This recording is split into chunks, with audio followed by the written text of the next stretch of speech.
vlog, we introduced a 2-foot jumping progression focused on landing mechanics, strength, stability, and body awareness. Those progressions emphasized absorbing force, learning how to land well, control your joints, and stabilize through the hips, knees, and ankles. This week we're going to build on that foundation with true plyometric jump progressions, where the goal shifts from absorbing force to being able to rebound off the ground as quickly as possible.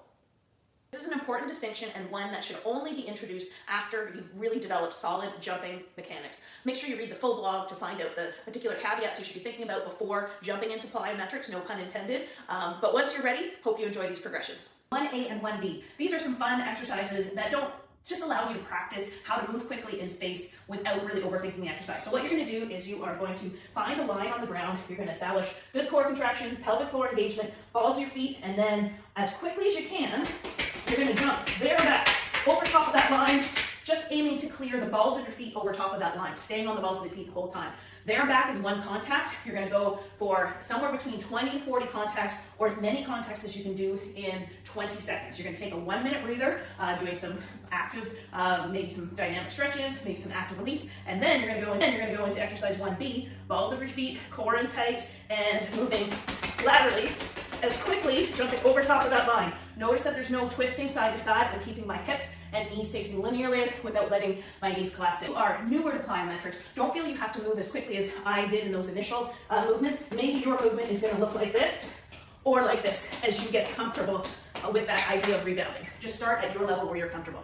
Pogo hops. And the idea here is now we start to think about what's important in using that elastic recoil of the muscles. So here you're going to try to have relatively straight or stiff legs, but we're trying to get the jump coming from the ankle joint. So what I'm going to do is I'm going to do hands on the hips, brace core, pelvic floor, and then I'm going to try to actively pop off the ground.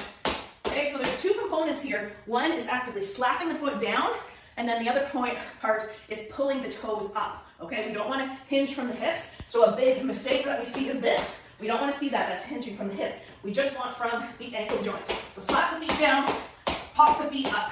You're going to perform about 10 to 15 contacts, rest, and then repeat for your 2 to 3 sets. Basic, either cone or hurdle hops, jumping over top of the cones without giving the athlete or the client too much information in terms of how they're going to jump, other than making sure their knees aren't collapsing and to be as quick as they can, rebounding off the ground. Now, when they do this, they'll probably bend their knees a little bit more, which is totally fine, using a little bit more of the body as they're jumping over top.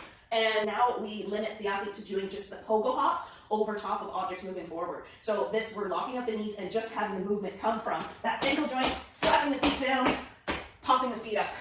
So for some of your advanced athletes who aren't close to 50 like I am, you might still have the explosiveness to go over top of an actual elevated surface like your cone or your hurdles. So exercise 4A and B is your lateral hops over top of an object. So if we're just not limiting the athlete to the pogo hops, they can jump over with a little bit of knee bend, and the goal is just, again, to be as quick off that ground as possible, not letting the knees collapse in. Walk back to the start, make sure you face the opposite direction, and so you hit both sides of the way the muscles work. Wanting to teach the athlete how to be more effective just through the foot complex, which leads to better explosiveness down the road. Then pogo hops, moving laterally. Walk back, and repeat to the other side.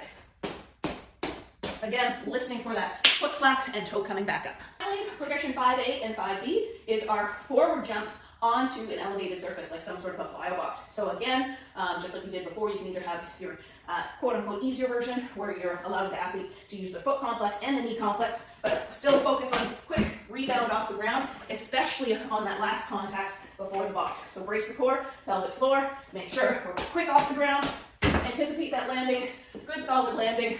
Perform about 5 total. Progression 5B is to take the pogo hops up onto the box. Now, depending on how springy the athlete is, you may want to allow them on the last jump to do a quote-unquote regular jump where they can bend the knee slightly, which is what I will have to do. So I start with my pogo hops, and then on that last jump, I bend the knees as much as I need to, because you don't want any face planting or shin scrapes on those boxes.